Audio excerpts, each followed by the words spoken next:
Com a pandemia assustando todo o país, muita gente se descuidou das medidas necessárias para afastar o risco de duas doenças que também causam mortes e muitos problemas aqui no Brasil: a dengue e a chikungunya, ambas transmitidas pelo mosquito Aedes aegypti. Para falar sobre essa disparada nos casos dessas enfermidades e também as ações para evitá-las, gentilmente nos atende o doutor Marcos Boulos, infectologista e superintendente da Superintendência de Controle de Endemias. Doutor, bom dia para o senhor. Quer dizer, então, que os casos de Aedes aegypti, de dengue, chikungunya, estão crescendo aqui no país. E como é que as pessoas podem fazer para que isso não aconteça? Bem, bom dia a todos vocês e a todos os ouvintes. Dengue é uma doença que vem em todo o verão.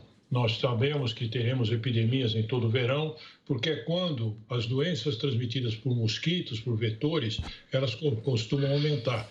Isso por causa das águas, que com a chuva as águas ficam paradas, existe uma proliferação de mosquitos nessas águas paradas e você tem maior número de casos de dengue. Nós temos trabalhado com isso há 2 a 3 décadas, com esse aumento de casos de dengue ao verão. A novidade é a chikungunya. Chikungunya, que tinha aparecido algumas epidemias em alguns lugares do Brasil, como Rio de Janeiro, Natal, regiões do Nordeste, ela não esteve presente no estado de São Paulo durante todo esse tempo de uma maneira epidêmica. E agora ela chega de uma maneira mais intensa, epidêmica, é uma doença um pouco mais chata, porque independente que ela não causa não é tão grave como o dengue em alguns casos, ela causa doenças artrite, doenças articulares que podem ficar por muito tempo. Então as pessoas sofrem muito com chikungunya, tem que ir quase a todo momento para o hospital por causa das dores. Então essa é uma doença que tem aumentado bastante neste ano no estado de São Paulo, principalmente na região litorânea paulista. Isso é Guarujá, São Vicente, regiões que estão subindo muito os casos de chikungunya. Em termos de número de dengue, não está pior do que os anteriores. Você está mantendo mais ou menos, não é uma epidemia muito grande, mas continua. E provavelmente, como já começando a esfriar, esses casos tendem a diminuir no meio do ano. Doutor, e tudo isso acontecendo em meio à pandemia da Covid-19. Eu gostaria de saber quais as diferenças dos sintomas da chikungunya, da Covid, da dengue. Eles são semelhantes? Não são, não.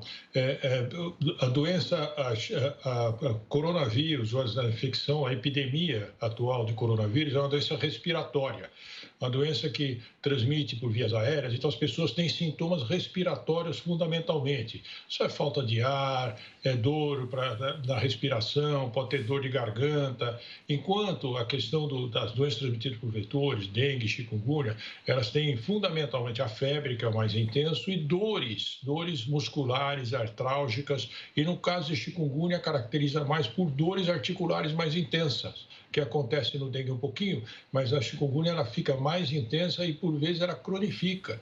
Nós temos casos de pessoas com chikungunya que ficam mais de 2 anos com dores articulares e até cronificam em alguns casos.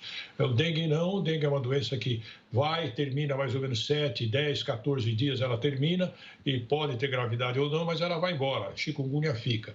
No caso da epidemia, a gente sabe que a doença vem com um quadro respiratório, pode tornar grave ou não, mas ela também vai embora em 2 semanas na maior parte dos casos.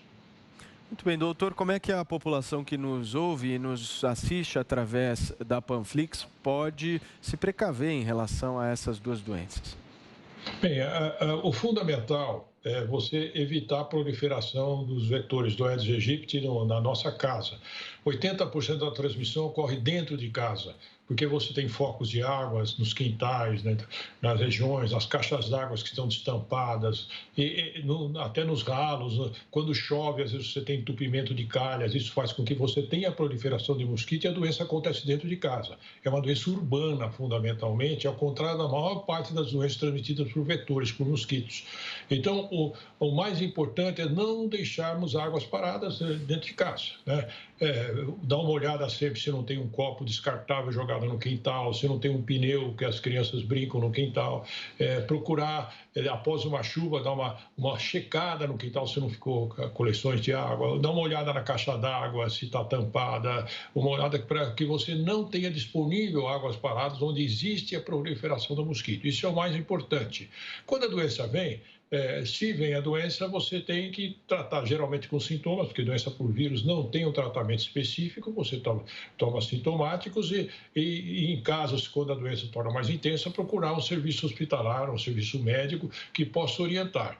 Na maior parte dos casos, principalmente de chikungunya, o problema é dores articulares. Então, precisa haver uma consulta para saber quais medicamentos pode tomar, porque nem todos os medicamentos são adequados para essas doenças.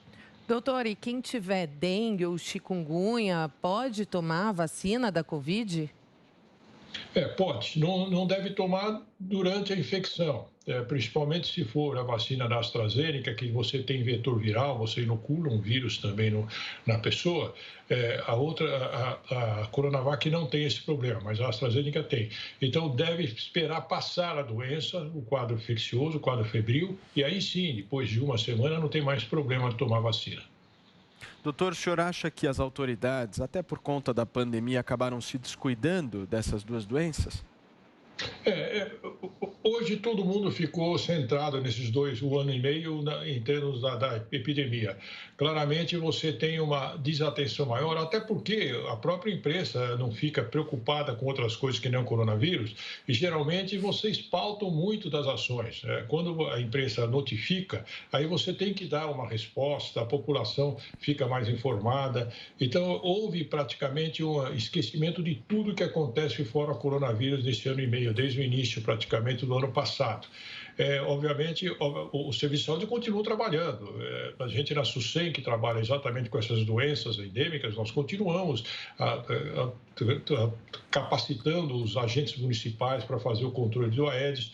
A dificuldade maior nessa pandemia é que você não podia entrar nas casas por causa da pandemia. Então, parte das ações eram feitas dentro das casas. Isso deixou de ser feito. Mas nem por isso houve aumento do número de casos. Nós estamos mantendo as epidemias que acontecem em janeiro em níveis relativamente estáveis com o dengue chikungunya. Não houve um agravamento importante nesses 2 anos de pandemia das doenças transmitidas por vetores. Algumas doenças, outras, estão acontecendo mais intensamente. Aí nós temos acidentes por escorpiões que têm acontecido, febre maculosa, leishmaniose, que são outras doenças que acontecem. Elas continuam prevalecendo, mas não de maneira intensa. Mas o Estado não se descuidou do controle dessas doenças e continuam com essas ações específicas, com maior dificuldade, até porque frequentemente os municípios entram aí num caso de restrição total, não permite as ações, tudo, mas as ações continuam sendo feitas.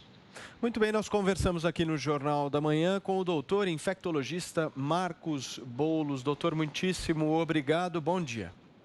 Um bom dia a você e a todos os ouvintes, um bom fim de semana.